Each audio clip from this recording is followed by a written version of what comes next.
Alrighty, ladies and gents, welcome back to another technical session. It has been a long time since we've had Ethan for a technical session. How are you, man? Yeah, I'm well. You know how to strap? A little bit. He's pretty good. He's pretty good. I'm alright. We are going to go through today the absolute essentials of strapping, but not like on a novice basic level. These are things that have reward that will take you right up to the pointy end of strap execution.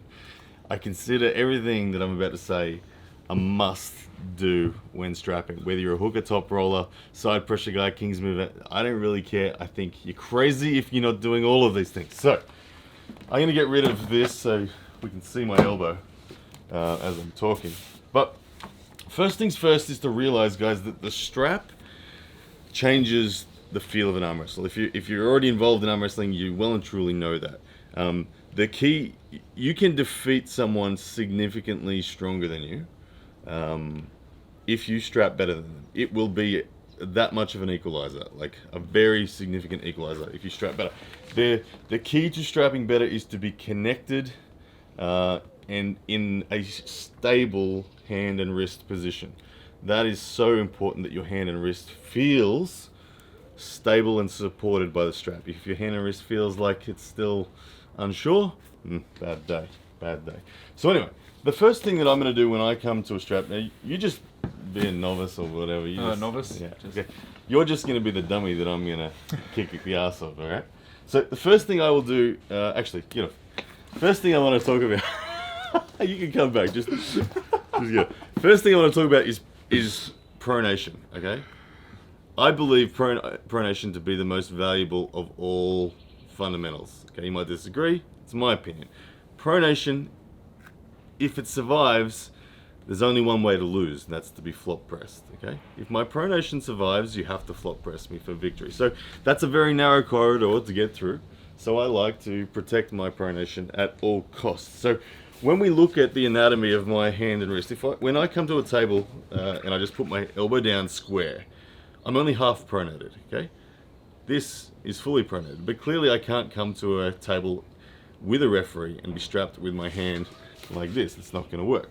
Okay, but I want to keep that internal rotation fully at its complete end of pronation. So I need to pronate my hand and wrist, and then I need to manipulate my body so that my hand and wrist is now legally presentable for the referee. Okay, so once again, when I come here, fully pronate, no good. So I'm going to keep that full pronation, contort my body. And now the key, you got to do this subtly. You don't want to do it crazy. It's not that it's illegal. You can do this. There's nothing against the rules to say that you can't do this. So fully pronate your hand and wrist. Not doing that is just gifting your opponent half the work. They don't have to drag you through that anymore to turn your pronation down. They've only got to drag you halfway through. Okay, you're exposing your pronation. So you're going to come in like this. Now another thing is elbow positioning. I always, and this is during strap application, this is not saying you have to start like this, this is strap application. The key to strap application is to get things that are going to help. Now, one thing is shoulder line. So Ethan, elbow down for me. Shoulder line is very important. So if I draw a line from Ethan's shoulder to Ethan's hand, straight line, and it's hitting me in the chest, okay, that's kind of neutral ground. We're both just square. But if Ethan was like this, shoulder, hand, it goes out into the air, he has shoulder line. You'll see my shoulder to my hand hits him in the middle of the chest. I've not got shoulder line. Now my shoulder, hands, goes past him out into the air, his shoulder, hands, hits me in the chest. You want to, during strap application, ensure you're the person with shoulder line. Hard to do if you're against someone who's stronger than you. Couple of little things that'll help you. Always come to the table and place your elbow on the ever so slight side of victory. Okay? So we're not going to be high and right. A lot of people like to start high and right. High and right will allow your opponent to get free shoulder line on you. Okay? So during strap application, I'm going to come slightly center. Now, the referee is going to usually jostle you around and pull you around, put you center. If you're the person that is slightly sent aside, by the time they get shoulders square and everything like that, ever so slightly, I have shoulder line. Now, why we want that is when this strap goes on, imagine it's on, I am immediately already in a position to go down on his pronation. He is already having to lift to protect it. It's much harder for him to go down on my pronation than it is for me. So, always be slightly victory side. So, okay, now we're actually going to put it on. Okay, so I've got my pronation loaded. I'm slightly victorious side of the pad. And you can see then, I'm going to then consider my webbing height. Now, there are a million variations, whether I'm hooking, top rolling, whatever that I might do, depending on what my opponent's techniques are. We're not going to go there today. This is just fundamentals.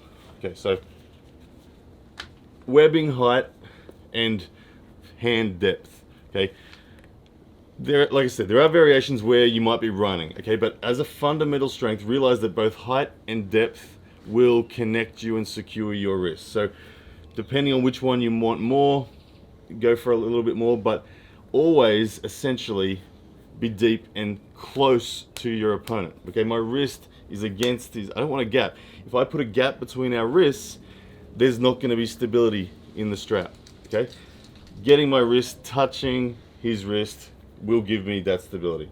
Okay, manipulation of your thumb will alter the height of your webbing. Okay, so if you want to really get past someone, then retract your thumb and you're going to get way past, and your webbing height's going to be okay. So ref's happy. I'm close to my opponent. I've got slight shoulder line. My pronation is fully loaded, and it's really critical only during the strap setup. If you want to return to a different starting shape after this, fill your boots. The key is though, get connected to the damn strap.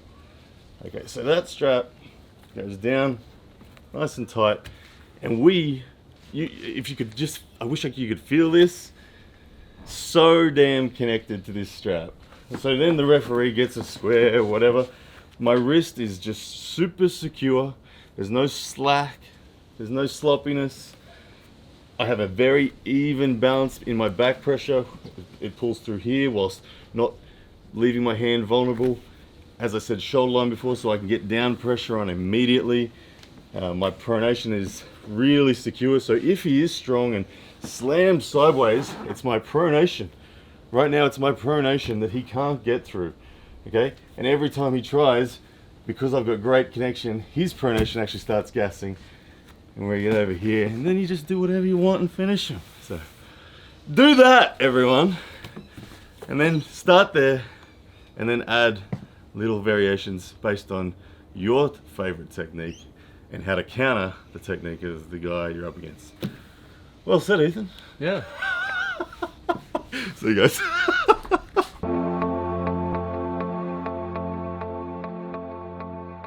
Yes, that's a man!